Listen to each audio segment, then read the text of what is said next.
Robin and I make stuff. Sometimes it's on point. Sometimes it's somewhere over there. I don't know what happened. I teach some watercolor classes here in Bellingham, Washington. I also teach a private one-on-one class, and she has requested to learn plants. We're gonna go through painting trees, bushes, grass, weeds, and stuff like that, as well as some flowers. And I'll talk about different techniques that I use to accomplish those things. All right, so today we're painting plants. Let's get into it. So here is the picture that I found online for inspiration. It's gonna be a loose rendition of this. I've got my arched paper all taped to my board. I'm using 140-pound rough or fine grain textured watercolor paper. The first thing I'm gonna do is sketch out my drawing. And I'm just doing this from visual reference. I'm not using my DaVinci Eye app like I do in some of my other videos. To do the majority of this painting, I'm gonna be using a Princeton number 16 round brush. So I decided to start with the mountains, and I don't know why I started here, honestly. Normally I do the skies, but there wasn't actually a sky other than just like a washed out sky in the reference. So I think that's why I just kind of instinctually jumped into the mountains. Now these mountains are very sharp and jaggedy, and so I'm trying to pay attention to the sort of up and down vertical, sharp and shadowed areas of these mountains. If you follow me and you see my content, you know that I like to layer stuff in. Honestly, it's because I get a little bit nervous that I'm gonna go too dark and then I'm not gonna be able to save it. So if we're being honest, so I'm starting out pretty light with some ultramarine blue and a little bit of burnt sienna, so it's a little bit more of a gray color than super duper blue. Now I can see in my reference that the mountain that's kind of more front and center, to the left center, is the darkest, and everything kind of gets a little bit hazy, which it should. As things go into the distance, they have less detail and they're lighter in color. So I'm trying to think about that, which is also why I'm going a little bit lighter. But as I'm going through this, I'm realizing that none of the mountain really is white. And so I feel like I need to kind of fill in the white areas with just a very light wash of gray. So as I'm kind of layering in these areas, I'm deciding I'm gonna fill them in a little bit more than what I was first setting out to do. And then I'm gonna come back and put in darker color. So I get a little bit of a light bluish gray wash and just kind of paint it everywhere where the mountains are, just so that none of my paper is fully showing through.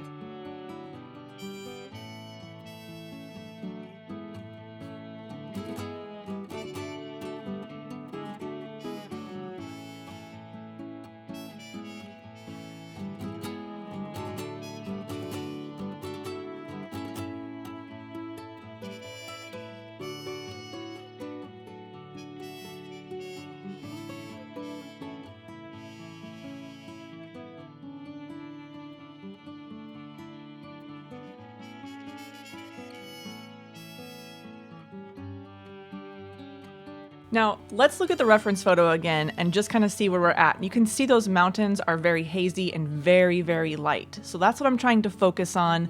And those areas of white that you see in the back aren't actually white. The other thing I'm going to do is, instead of having snow kind of run through the center of this composition, I'm going to turn that into a stream or a little river. So I'm going to give that kind of that same bluish gray wash for now, and then work on a little bit of reflection of that mountain area, because I feel like maybe it would be cool to see that. And that's the thing with the reference artwork. You can take liberty and do whatever you want with it. So I'm just using this for inspiration, and I'm not trying to replicate it 100%. I just want to be inspired and have something to work off of so that I don't have to think too hard. I want to be able to think and solve problems a little bit, but I don't want to have to think too hard. So kind of this blue-gray wash in here. This is going to be my water area. I'm kind of just going around where I drew my sketch for my land, and kind of, that S curve back and forth. So now let's work on this reflection. I am going to, while it's wet, put a darker gray color in here, and I'm just kind of dropping it in. I think that the watercolor will paint itself, so to speak. So while it's wet and I'm dropping wet paint in there and I leave it alone, it's going to spread. One of the biggest things I see people do in my classes is overwork. They want an instant and immediate results. They start to just work and work and work, and then it will get really muddy, and then it's hard to save it. Okay, so don't do that. Here's the mountains. So I'm gonna go in and put these vertical shadows in a little bit darker than I had before. And I have that darker blue kind of underneath, which is gonna be great. So I mixed up some dark gray, again, using ultramarine blue and burnt sienna to achieve that. That's probably my favorite color paint combo. I use it so much that those are my two paint tubes from Daniel Smith that I have to buy the most often. And you can see a little bit of that burnt sienna coming through down there. That's just from me mixing it, or maybe not mixing it well enough, which is okay. Again, loose interpretation of what I'm doing here. So I'm kind of just looking at my reference photo. You'll see me kind of hesitate and pause here and there, and that's just me looking back at my reference to kind of make sure that I'm on the right track and not taking too much liberty, and also paying attention to the shadows, the values, right? So the values are the highlights and the shadows, and where are those? In this reference photo, the light is definitely coming from the right-hand side of the picture, and everything will have a shadow on the left-hand side of it, so to speak. Remember this as you're going through. Don't just start putting random shadows everywhere, because it makes your artwork a little less believable. That's one thing I have to remember all the time. Like, okay, where is the sun pointing and where would that cast a shadow? And then making sure everything that I paint has that same directional shadow casting. I've got really dark darks on that center mountain range, and I'm just trying to lessen that darkness as I go through these mountains. The one in the very, very far back on the right-hand side is the lightest, and then the one on the far left is probably second darkest. So I've got that to a place where I think it's pretty good for now, and I realized I need to do some sky. I don't know why I started the other way around, but I did let my mountains dry, and now I'm just putting some water in here. It has a little bit of blue to it because my water is a little bit on the dirty side. Not a big deal because it's going to be a sky and I don't need it to be clear. So dropping in some water here, kind of paying attention to my mountain range. And then I'm going to, while it's wet, put in some ultramarine blue and burnt sienna to just make a little bit of wispy cloud here, nothing like super defined. I'm doing wet on wet, which means the paper's wet, and I'm putting wet paint into it and just doing these long streaks. I also see people do a lot of little short motions here and there. Don't be afraid to just commit. Start on one edge of your paper and go all the way to the other in a nice long brush stroke, and then leave it alone. Let the paper and the water and the paint do what it's going to do. Now, you see that like round area up there on the left? I didn't love that. So I kind of came in while it was still wet and worked that a little bit more, added some more dark around it because I felt like it was very much a focal point and I didn't want that. I kind of smoothed that out. These trees in the background, the furthest away trees, I went in with a green color that I kind of mixed together with the intention of it being, a little more defined on the tips of the trees and a little softer in the bottom, realizing that I should have put water down first. And I realized that about halfway through, like, this is not what I had in mind. And so I decided to problem solve and got some water on my brush and tried to just soften that up a little bit more. And then before I started doing more tree points, I went and got water and put it on my paper first and then pulled that into the water. And you can see the difference. That little section on the right-hand side is so much softer than the one on the left-hand side. And that's what I was trying to accomplish. I just did it backwards. So I'm going to do it again. Water down first. Again, it's a little dirty, but water down first. And then my green little tips of my trees, pulling them down into that water so those points get pulled down and softened as they hit the water. and the watercolor will really just paint itself. It's a little secret, don't tell anybody. But if you put that water in there and just leave it alone, it will do some magic tricks. So you can see I put water down, and then I'm just coming in with a bluish green here and pulling those little brush strokes down into the water and just kind of working that and softening it. And that worked way better than putting my green down first and then adding water. So little tip for you there, put the water down first and then do your dry onto the wet. So if you see all those trees in the far back, that's kind of what I was going for. And then we'll put some darker trees in front. Now we're gonna do the grass, and I'm just gonna do kind of a base coat here, similar to what I did with the mountains. That way there's no white showing through, it's just this green, and then we can build layers of darker green and textures of grasses and the rocks and the flowers. Okay, so that's how I would do grass normally is most of the time I'll put down a base color that I want to show through, and then I will come back and add those darker detailed brush strokes over top to give the idea and the feeling that there's some texture in there. Okay, so I'm just kind of paying attention to where those flower areas were and where the rock areas are and trying to plan ahead for that. I don't want to color the whole thing in green because there are some rocks, and a lot of the rocks have a lighter area on top. While I have actually drawn some of those rock areas in there just as reference, I'm still kind of paying attention to my reference photo and trying to, like I said, plan ahead and work around that and leave some white areas so I can define those rocks at a later point. With my flowers, same kind of concept as with my grass. I want to put a base color in here, and remember that your watercolor will dry lighter than what you see when you put it down. So I know that this orange is going to dry a little bit lighter. If I feel like it's too dark, I can always get my brush wet with clean water and soften up those edges, pull some of that paint out while it's still wet. But I'm just trying to define these areas where I think the flowers will go and get those in here now so that it's almost like just taking notes, right? I'm sketching with my paintbrush and taking notes, and then I'm going to come back and layer in the final details as we go through this painting.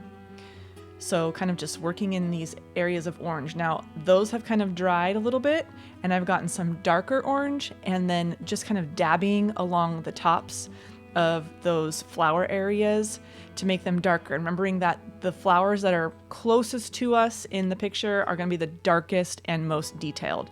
So I don't want to put a ton of dark detail in the flowers that are behind, right? So here's this rock. That side of the rock is really, really dark. And you'll see as I put this in, kind of forgetting about that, and then decide to pull it out. So I'm coloring this whole area where this rock should go a darker gray color. And as I go through, I realize, the sun is going to hit the top of a rock, and that's going to be the lightest part. And then around the edge and the back side should be the darkest. Well, I've colored the whole thing dark, and I was like, oh my gosh, okay, I need to lift some paint out. So I cleaned my brush off, dried it off on my paper towel, and then tried to lift a little bit of that paint out. Now, because it's still wet, it still wasn't the best. So then I decide, I'm just going to put a bunch of color in here and make it really dark. And then I'm going to come in and scrape the color off. So while I'm doing some of these lighter areas and still trying to lift it out, it just wasn't looking how I wanted it to look. So I said, screw that. We're going to go a totally different direction on this. I'm going to get some dark paint, and we're going to put some blues in here and some darker grays. And then with my credit card, which is awesome trick you'll see me use throughout this whole painting, I move my paint around. I love that technique for rocks in particular because it creates these really interesting sort of straight lines that are darker because you're pushing the paint, and it just lends itself to the jagged sharpness of rocks. So with the edge of my card, I'm just going to push down and scrape kind of in these sevens or backwards kind of angled seven formations to take the paint off of the top of where the rock should be and where the sun should be hitting the rock, and trying to leave some darkness around those bottom edges. But you can see where I move the paint, it creates these lines, and that's really awesome. That's one of my favorite things about using this for rocks is rocks are sharp and jagged and they have these hard edges, and using a credit card to move the paint around automatically gives it that feel. And then you can use just the corner and kind of draw some lines, move the paint in different directions, and create some the sense of like fissures or veins or things like that in the rock face. Then at the end, you can come back in with your paintbrush and add some darker paint in there where you start to see those shadows occur. So I'm going to do the same thing with these little rocks here in the front. I put some really dark paint on there and then just kind of moving that around and creating those angles. So then I was on a roll. I was like, yes, this is totally working. This is what I want to do. So let's just keep doing it. So I went in with dark paint over here on this other rock formation, and you don't be afraid to use different colors. So here I'm using a little bit more brown along with my my gray, which is just adding the ultramarine blue. And then it will move that paint and create some different colors in the rock itself. If you know anything about rocks, they're all kind of different colors. So that's a great way to create some variation. Now you want to get this technique down by practicing. There is sort of a sweet spot of when you can move the paint. You don't want it to be super duper wet. It will just end up damaging the paper and sucking in more paint and making it darker. So kind of when that super wet shine is just about gone is that sweet spot. So definitely I would recommend practicing that. It's definitely something to practice. That goes for any scratching kind of lifting off technique that you're going to scratch the paper. There is a timing that it works better than others if you're trying to remove the paint and show the white paper underneath. But you can see how it creates this jaggedy texture and it just looks cool. So we're doing all the rocks like that, kind of getting those in here, and I'll come back later with darker color and kind of define those shadows even more. Now remember that if the sun is coming from the right hand side, all of those shadows are going to be on the left hand side, left and front of the rock, because the light's not hitting that area. So pay attention to that as you're scratching or moving your paint around, that you want to know where the light is going. That makes it believable. So I'm really trying to pay attention to scratching off the tops of these rocks. That's where I want the lightest part of the rock to be. Now I'm going to use this flat shader brush, number 6, and I'm going to get some really dark paint and start putting in those dark shadows. Again, this paint is ultramarine blue and burnt sienna mixed together to create that very dark, rich color in there. And just kind of painting around that bottom front side and around the left-hand side of the rocks, trying not to put it in the front, on the right-hand side, I should say. To set these things in the water, they're gonna have a little bit of reflection, a little bit of ripple coming off of them. And so with my little flat brush here, I have some drier paint on my brush. So not super duper wet, just a little bit of paint on there. And I'm just pulling down, straight down from the rock. Just kind of creating those lines where the rocks are in the water, where maybe it's creating some ripple, there's some motion, the water's flowing, and just creating a little bit of a ripple there from the rock edge. And just pulling down again, and it's kind of that Bob Ross trick, but that makes it really believable. And then at the end, we'll put in more water ripple, which will really bring it together and really sell it that this is water and there's some movement to it and some reflection. Really just building up those dark layers and setting those rocks and making them look and feel really heavy, and that there's some dramatic light and shadow going on here in this scene. I'm kind of just paying attention to where I moved the paint with my card.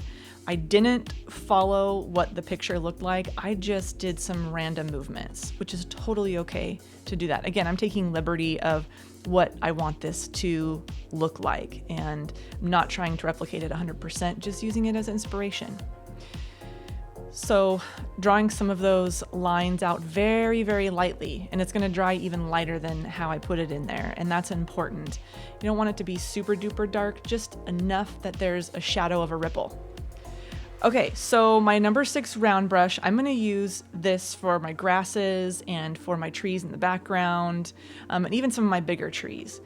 So I'm going to start by putting in a little bit darker green now. Remember, this grass is in the front, so I'm going to build this so that it's really dark as we progress through this painting. But right now I'm just sort of setting the tone, making sure that it's darker in front right now, and then we'll add some more layers in there. But just kind of using that brush tip to do some straight up and down, some vertical wisps where I push a little bit harder in the beginning and then lift up quickly, and that's how I create those wispy areas.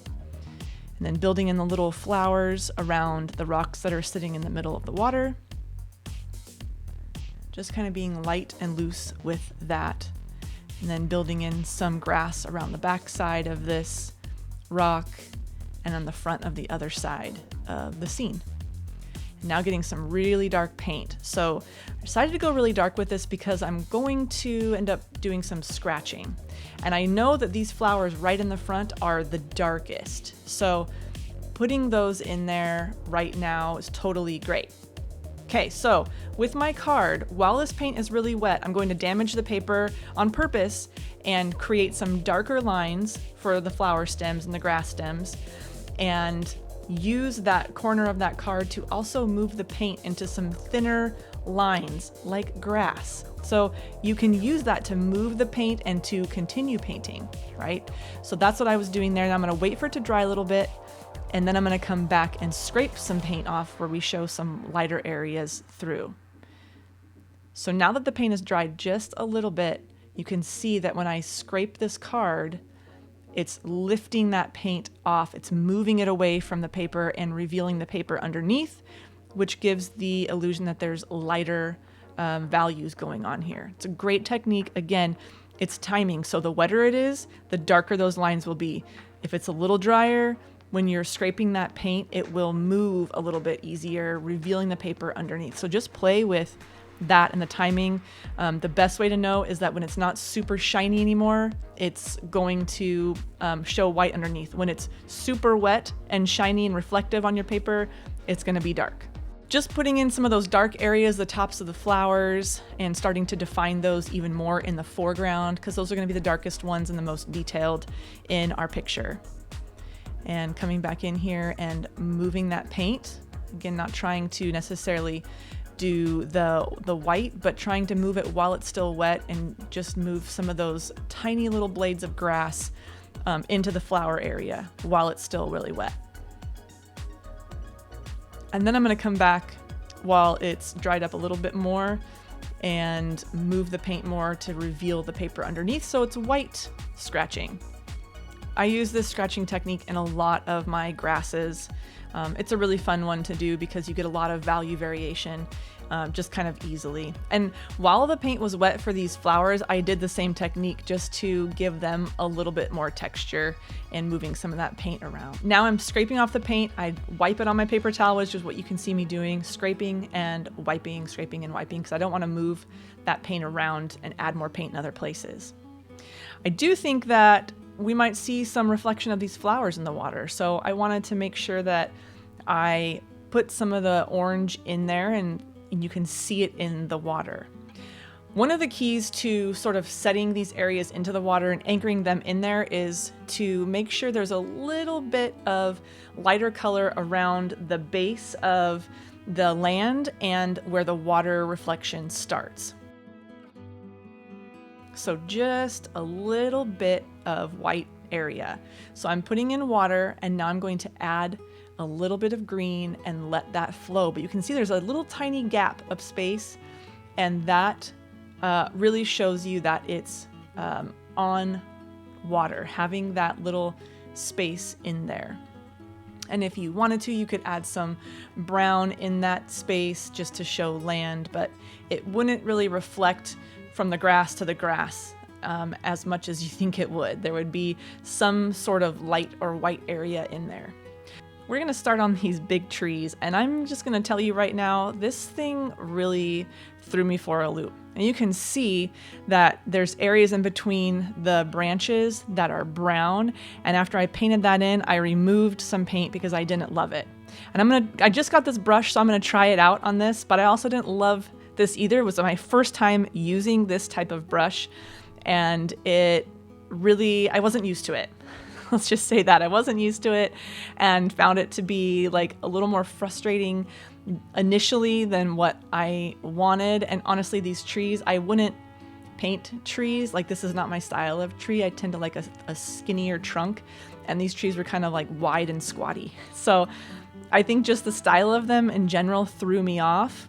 But they do have these highlights on the right-hand side, right? Because that's where the light's coming from. Same with the green on the branches. The right-hand side is brighter and the left-hand side is darker. So as I'm trying to pay attention to that, it's still giving me trouble, and I'm still finding that this is not how I want it to look, right? But I'm trying to be kind to myself. So I get this dark in there, and then I'm like, okay, I'm on this roll of scratching, so I'm just gonna scratch stuff off. So I put some dark paint on that far side of the tree, really dark paint underneath the branches, and then come back in and start to scratch paint. And that tended to work for me really well on this tree and became more believable from my perspective. But in the end, I think it worked out okay. Now remember, the light is going to cast a shadow, so that left side of the tree on the ground needs to have some shadow. So I put some of that in there on the grass, just using a darker color, and we'll come back and just kind of work that a little bit more. But then kind of going over this other tree and getting that one started, and then going back to the other tree on the far left and putting the darks in there as well, and just kind of going back and forth to all these trees, trying to make them believable. That's all. It doesn't have to be perfect. I just want it to be believable. And so that's what I'm trying to do. And I did some scratching, I did some darks, did some light greens, and I felt like at the end, okay, that tree looks pretty believable. And then going back and adding some more shadows, and there was a rock there on that tree, and so I added that rock and then used that scratching technique on that far tree, and just kind of adding in the little tiny details here and there to make it more believable. That's my goal. I want to make it more believable, but knowing that underneath those branches is going to be a dark area, right? Because the sun is up above, it's hitting the top of it and then casting a shadow underneath, and then the far side of the tree is going to be the most shadowed. So that's how I worked those trees. And then there was another tree kind of behind those. So, working that in, following the same thought process of my values and where the light is coming from, and just sort of paying attention to that.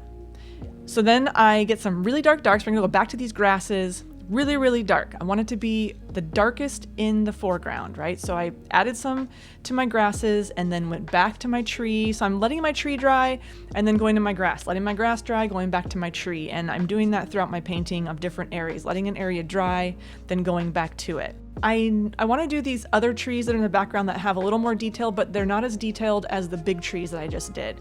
Knowing what I did in the very, very beginning, I started with water. So you saw me paint the water in there, and then I'm going in with a darker green than what's in the far background and doing some more detailed points and darker points of trees and pulling that into the water down below and letting that kind of just bleed out.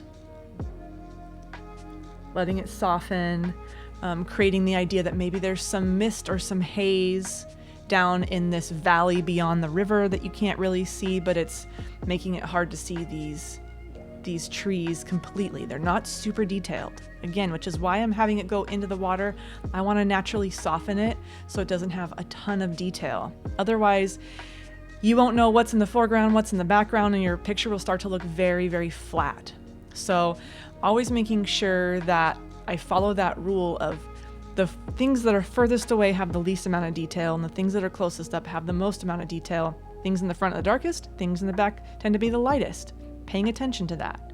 So just kind of building in some of these values, making sure that these grass areas pop forward, and then I'm gonna come back in and do some darker trees, have a little more detail, but still the bottoms of them kind of fade out at the bottom so that it's not, again, super detailed all the way. Just trying to gradually show that there's trees getting closer and closer and closer and closer.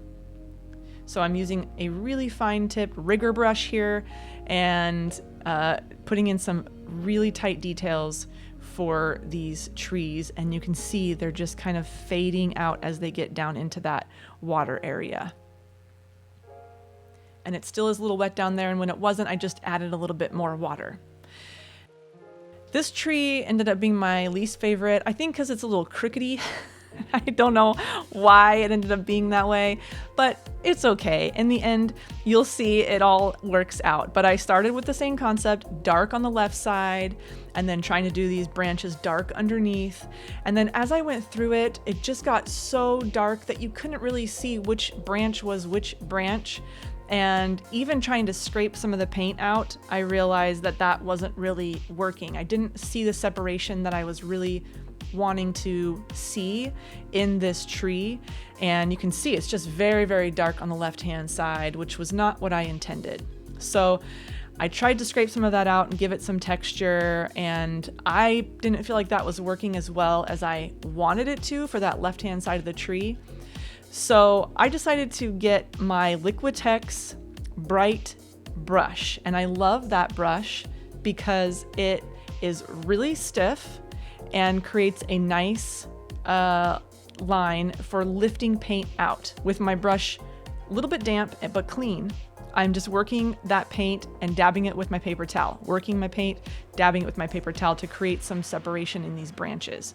And I think that helps. So then I went back in with my small round brush and just added those darks back in, making sure to leave the separation between the branches. Even though he's crooked, I thought it worked out okay because there's crooked trees out there. It's fine. So then, working these flowers, getting them ready. There's a little bit of detail in these flowers that are far away. Just a little bit. I just wanted a little bit, and nothing as crazy as the ones that are in front.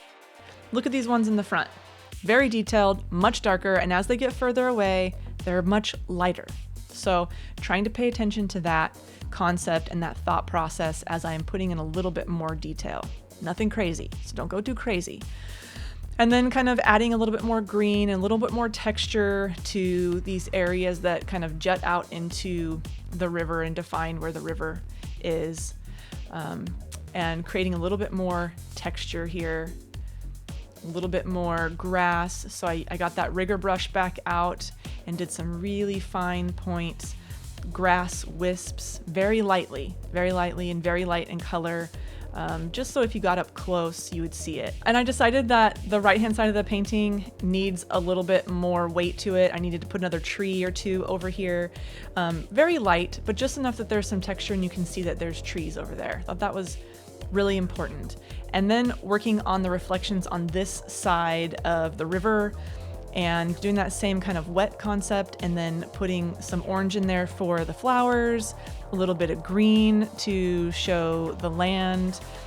Reflections can be challenging, so make sure that you're thinking about it in the right way. If you flip something over, it doesn't just go straight up and down, it goes to the reverse angle that you see it. So putting in a little bit of extra ripples here, so very light color and a very small brush tip, just lightly going over the water area with kind of grays and some blues and then some oranges where the flowers are, can make that really believable that there is some ripples going on there and it's not just super duper smooth. Adding a little bit of watered down ultramarine blue, softening it. And then putting in some shadows. I want to anchor these rocks that were kind of just floating, and so putting some darker greens and blues in that left-hand side, because remember the sun is hitting it and then casting that shadow. That's going to make it more believable so they're not just floating. And then making sure that I have a little bit of grass texture on the right-hand side, and that's it. Well, thanks so much for hanging out. What did you think? Did you learn something new? I hope that you enjoyed this. Thanks so much for hanging out to the very end. I really appreciate your support. I appreciate you coming in here and checking out what I do. If you enjoyed it or you learned something or found this valuable, please like and subscribe to my content. Hit the notification button. That will let you know when I post more videos about stuff that I'm making. In the meantime, go out there and do something amazing and be kind to yourself. And then join me next time when I make stuff. They wonder how I do it like that. 7 fit flex on the jacks on that.